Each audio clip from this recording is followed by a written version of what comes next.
Bienvenue à cette autre capsule sur le module 9, capsule 4, qui portera sur le pergélisol et l'impact de sa fonte sur l'atmosphère. Donc, les types de pergélisol, bien évidemment, on va retrouver ça plus dans le nord, donc près du pôle nord.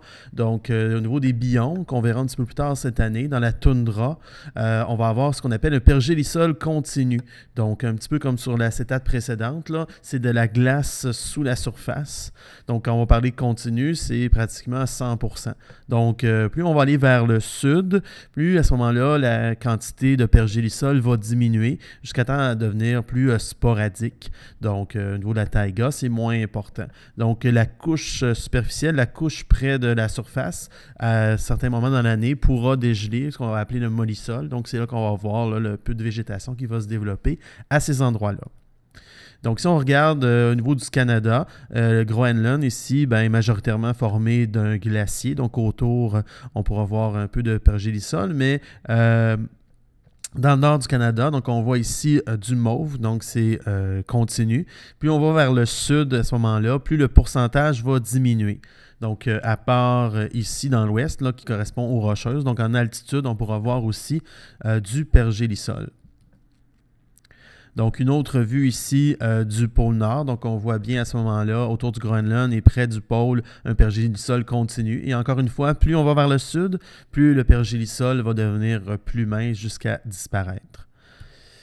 Donc, pourquoi est-ce qu'on parle de pergélisol dans l'atmosphère? C'est qu'il y a plusieurs effets. Un de ceux-là, c'est, dans le fond, souvent, les constructions vont être directement sur le pergélisol dans ces régions-là.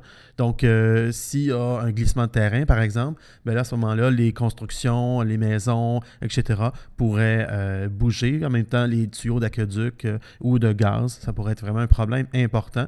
Même chose pour les rails de chemin de fer qui pourraient éventuellement être déviés, donc empêcher ainsi le trafic des marchandises et le transport des personnes par la même occasion. Un autre impact de la fonte du pergélisol est assez important. En Sibérie, on va retrouver des réservoirs de méthane. Du qu'au fait, avant la glaciation, il y avait des tourbières à ces endroits-là. Donc, les tourbières, c'est des endroits où les bactéries sont en mesure de transformer la matière et cette transformation-là se fait sans oxygène. Donc, ils vont former à ce moment-là du méthane, du CH4, qui est un gaz à effet de serre 20 à 25 fois plus fort que le CO2, comme on l'a vu dans les capsules précédentes. Donc, on peut même observer l'effet de brûler ce méthane-là lorsqu'il s'échappe de la Terre. Donc, plus il va se réchauffer, plus on va libérer de méthane. Plus on va libérer de méthane, plus ça va se réchauffer, et ainsi de suite. Donc, c'est ce qui nous attend. Donc, on a ici un autre acétate qui montre un peu la même chose. Donc, vous voyez la région sur le globe et on voit l'immense réservoir qu'il y a ici en Sibérie. Et on voit à ce moment-là, lorsque des cheminées, c'est-à-dire des trous qui vont se former dans le pergélisol, vont se former, on pourra voir l'émanation de gaz à effet de serre à ce moment-là. Donc, merci et bonne étude.